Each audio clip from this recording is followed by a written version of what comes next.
There are links to my Twitch, Twitter, Discord, as well as my tip video playlist down below. Today I'm going to help you master your vertical play in Rainbow Six Siege. Tip number 1. Don't stand on a vertical hole that you just made that is fresh. This allows the defenders to get a much easier nitro kill or floor bang on you just because you're looking through a hole that you just made. So it makes it a lot easier for them to pinpoint your location above. The only time you should do this is when you have 100% accurate intel on a player above you or below you. Standing on a fresh hole you just made makes it a lot easier for the defenders to pinpoint your location and land an easy nitro cell kill. Also, let's say you want to peek a hole that you just made and you die. That is all of your utility gone just because you wanted to peek through a fresh hole. You need to make the holes first and then you can start peeking through them, so that way you can have all the vertical play in case you die. Someone else can take your spot without having to use even more utility. Tip number 2, don't fall into a vertical routine. Now what I mean by this, on Consulate for example, most of the time you have a sledge or a buck above opening the floor, and people might go above the main wall, open above the garage wall, open above side white, back white, cafe rotate, yellow pillar, yellow sandwich, pipes.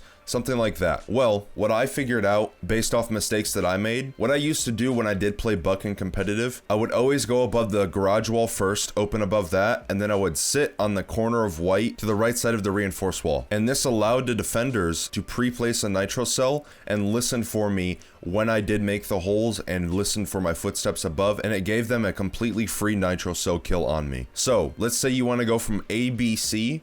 Don't always go in that order. Don't open a hole at A and then go to B hole and then C hole. Don't do that. Sometimes you want to go to C hole first, make that, and then go to B and then go to A, or start at B and then go to A and then go to C. Just make sure that you're not falling into a routine so that way the defenders can have an easy kill on you. Tip number 3, think of the floor being lava and ice. Lava being bad, like soft floors and things that you can be killed through, and ice being safe spots where you can sit there, reload, drone, things like that that will take more than a few seconds. So let's say you only get through 70% of what you need to do for the vertical play, and you need to drone something.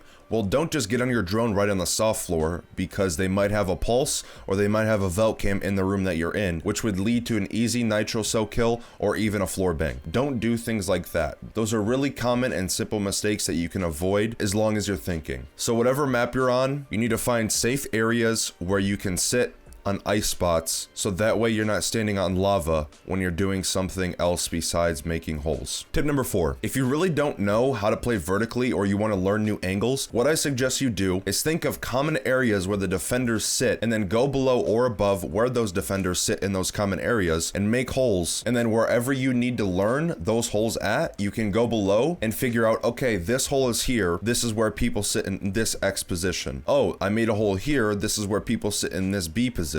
Something like that. It will make you learn vertical play much faster in the common areas that defenders sit in. Tip number 5, learn what operator is best for vertical play on specific maps. So on Villa, for example, you have these huge support beams in the floor that eat a lot of Buck's skeleton key ammo, so it makes it less efficient for vertical play. But if you brought Sledge, you can open up much more of the floor much more efficiently. But on a map like Cafe, for example, where you have to hold or can hold diagonal angles to the kitchen and backside of kitchen, Buck would be much better. So that way you can open the angle that you need to in the floor and then open the wall through the floor. So figure out, okay, wow, I played Buck on this map last time I played it. Let me try playing Sledge and see how it goes. Things like that, just so you can learn for yourself which operator is best for this specific map. Tip number 6, when you are playing on Buck and you want to play vertically, it is best that you stand directly above or below the hole that you're about to make. This way you make a much larger hole. It also takes a lot less ammo to open the same hole, and the hole that you're going to make is going to be a lot more clean and less debris in the middle. I see a lot of players that just kind of walk around the map for vertical play and they open up the holes in the right spots, which is fine, but they're not doing it as efficiently. They'll either be standing a few feet away or 1 foot away of the hole that they're making. But if you point your cursor and your crosshair all the way down so you're looking directly at the floor as far as you can go, the holes that will be made will be much better for killing potential and visibility. Tip number 7, you need to actually use your utility to your advantage. So let me give you an example. The operator Sledge. He has 25 hits in his sledgehammer. 25 hits. Now, most people don't even know that if they're inexperienced at the game. So, let's say you have extra hits on sledge or you have extra ammo for buck skeleton key.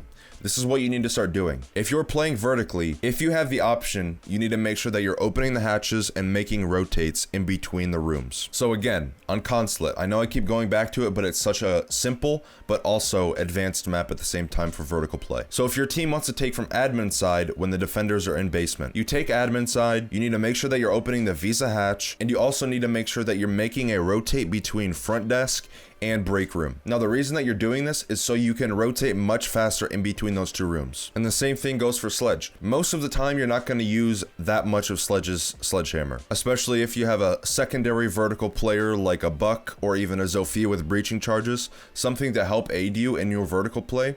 You're not going to be using that much of Sledge's or Buck's utility. So just make it a little bit easier and less time consuming for rotates, so that way you can have more control of the map and you can rotate faster around the map.